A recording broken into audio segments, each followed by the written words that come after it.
What's up, everybody? Welcome back to the show. My name is Adam. I'm your host. So on today's episode, you probably have already heard the huge news about Patrick Mahomes. He is signing a 10-year extension on top of the 2 years that he still has on his contract, which means he is, I guess, technically going to be on the Chiefs if he stays there for the whole contract I'm trying to pull up some notes here. For 12 more years. So if you're in the NFL, is that a good thing for you? Is that a bad thing for you? They just won the Super Bowl. I'm wondering, for the Chiefs, I feel like they've done a pretty good job putting together a good roster of players. Now, I'm interested to see what happens with them going forward, because it seems like they have a bunch of young players that are maybe still on their rookie deals.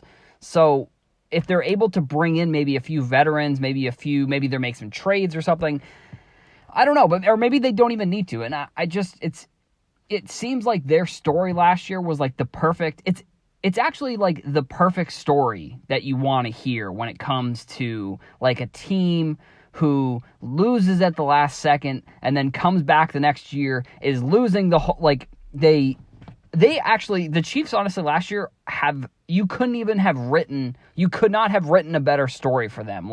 Losing in the AFC Championship game to the year before to the Patriots in devastating fashion because D Ford was offsides, throws that interception, then it gets nulled away. They don't even get a chance to get the ball in overtime, I think, because the Patriots just went down and scored. Then they go to the Super Bowl, they win. The next year, it's actually almost exactly what happened to the Patriots when they beat the Seahawks, I believe. I'm pretty sure it was the Seahawks. The Patriots were down in that Ravens game by 2 touchdowns. I think twice they were down by 2 touchdowns, which is the same for the Chiefs, but in different games. And then they come back, and then in the Super Bowl they're down, and it seems like things are not going well, and then they come back, and it's crazy. So Patrick Mahomes cards.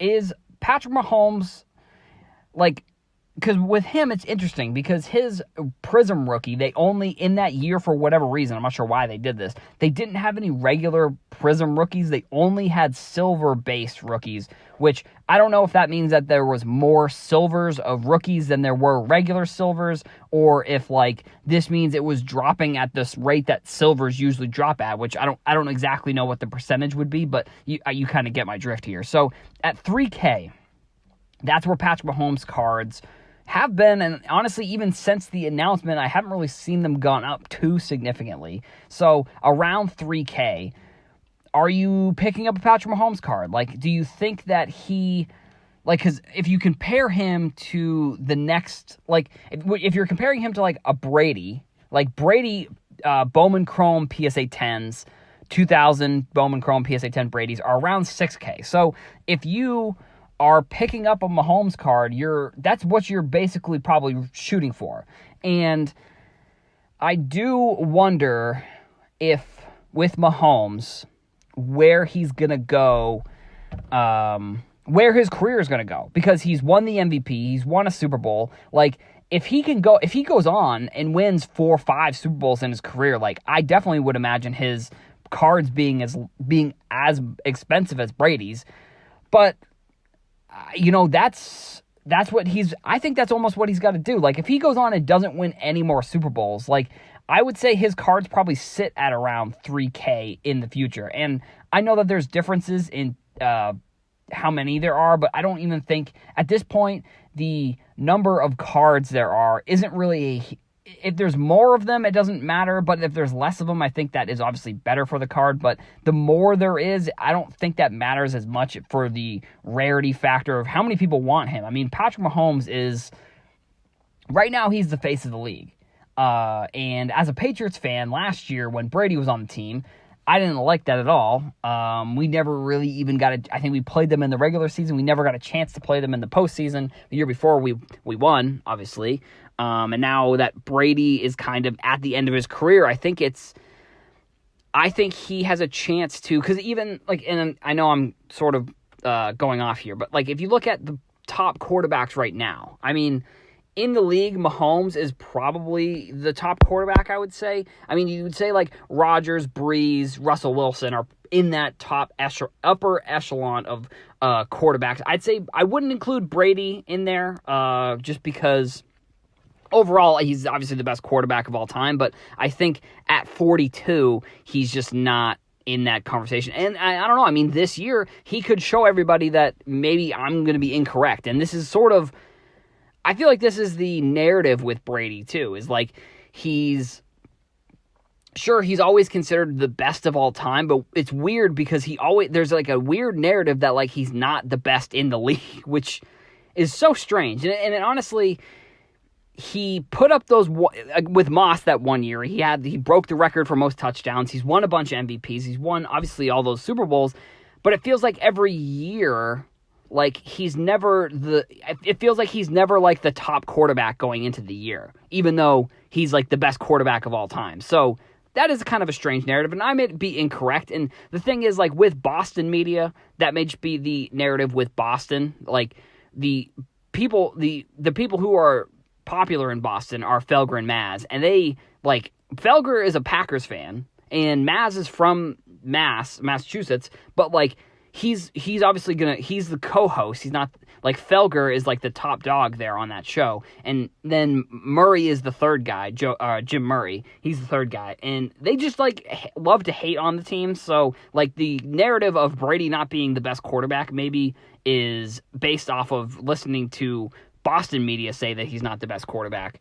But I'm just looking at like cards of players in the league. If you have the $3K to spend, are you going to go with a player like Mahomes? And the next player that I'm going to talk about, I was actually shocked when I saw these prices. Now, I don't know exactly when this happened because I thought this player's cards were in the $400 to $500 range, and then I saw someone, I think it was sportscard.collector, I think that's his name on Instagram. They posted Lamar Jackson prices, and they're like $1,200 for a PSA 10. So I thought that card was overpriced at $500. So I am doubling down on that take. I don't know like Lamar Jackson, he is a phenomenal quarterback, but he feels like he's just going to be the next Michael Vick. Like I don't know. I think for his cards to be $12K, I think is crazier than Mahomes cards being $3K. Because for $12K, you could get a Rodgers card, you could get a Breeze card, you could get a Peyton Manning card, or you can get a Russell Wilson card. And I mean, I think those four are much better options than Lamar Jackson, because I think there's going to be another Baker Mayfield eventually one day. Like Baker Mayfield, whether he goes on to become a good quarterback or he kind of stays where he is and is just mediocre and he never really makes it, there's going to be a quarterback that is extremely hyped up that doesn't pan out in their second or third season.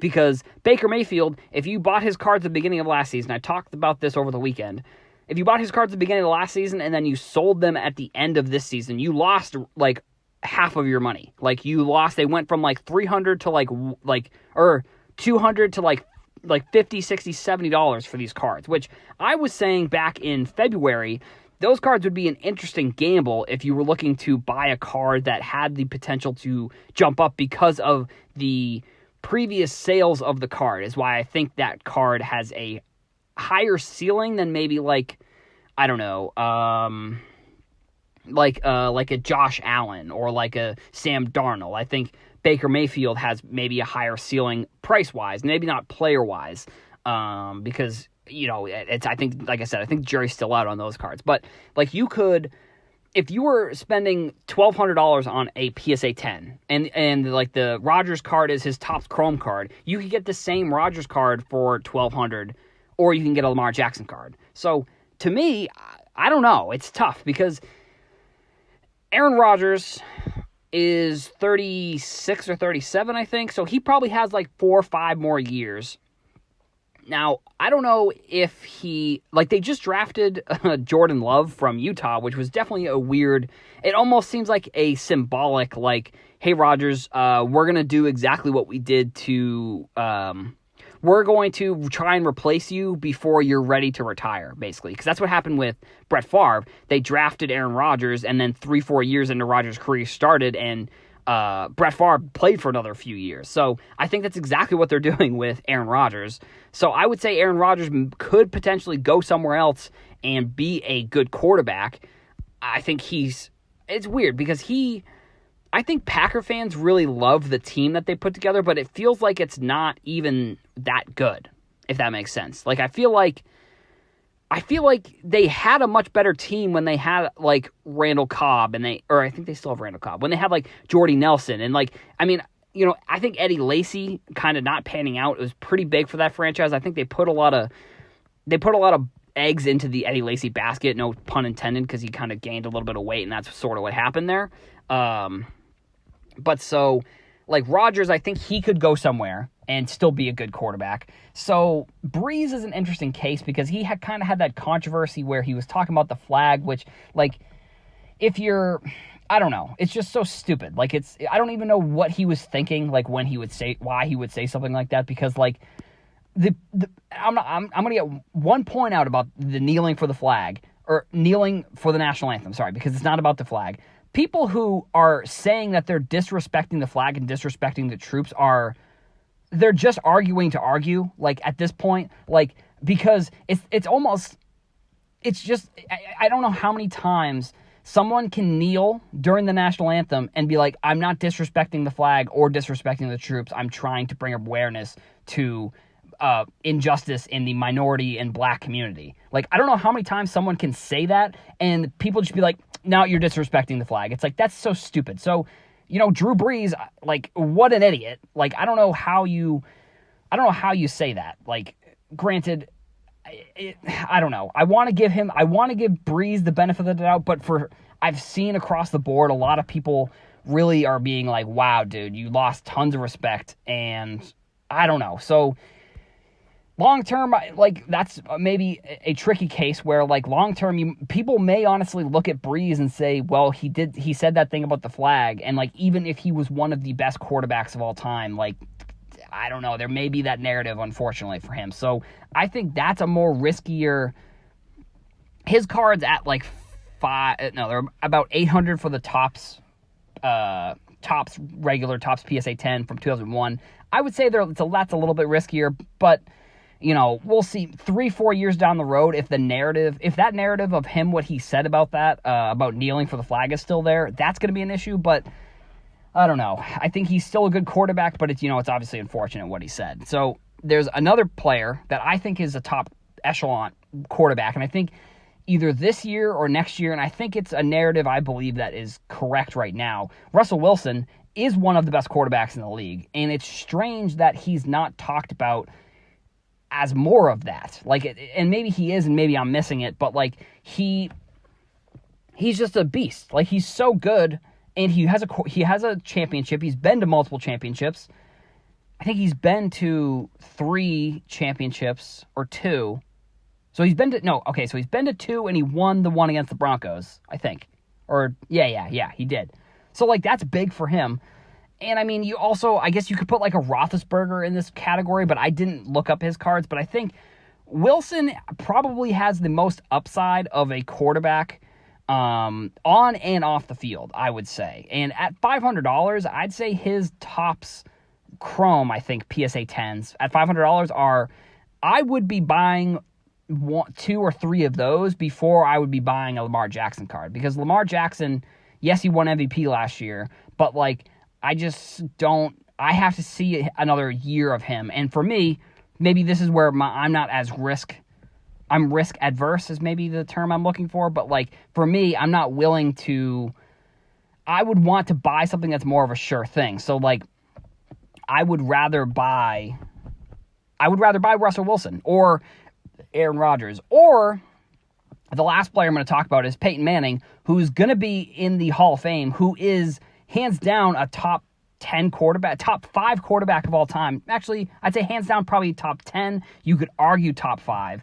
But his Topps Chromes are $1,200. You could even buy a Bowman Chrome or regular Topps of his cards, and I think those are going to be great buys as well. So you could buy a couple of those The Topps Chrome is $1,200. You could probably buy some Bowman Chrome or regular Topps for a little bit cheaper. But like, I would rather be buying those cards from Peyton Manning than buying like a Lamar Jackson. I think if you're looking for the sure thing, I think Patrick Mahomes is as close to a sure thing as you can get. He's kind of not in the same boat as Lamar Jackson, but like, I would like to see him in 2 or 3 more years, because I also think that it's the 10-year contract, so he's going to be a Chief for life unless they cut him 5 years in, because I think he has like a $400 million guarantee on this contract, so like that's at least like a 4 or 5, probably a 6 or 7 years of this 10-year contract. He's definitely going to be on the Chiefs, unless they decide to trade him, which I don't know why they would do that, but that could be a case as well. So that's kind of an overlook of the quarterback market that I have with Mahomes signing this huge contract. Basically, all I've got, kind of some of my thoughts on some of those big names. Thank you all for listening. Thank you to our sponsor, StarStock. Go follow me on TikTok, Twitter, Instagram, YouTube. Thank you all for listening, and I'll see you in the next episode.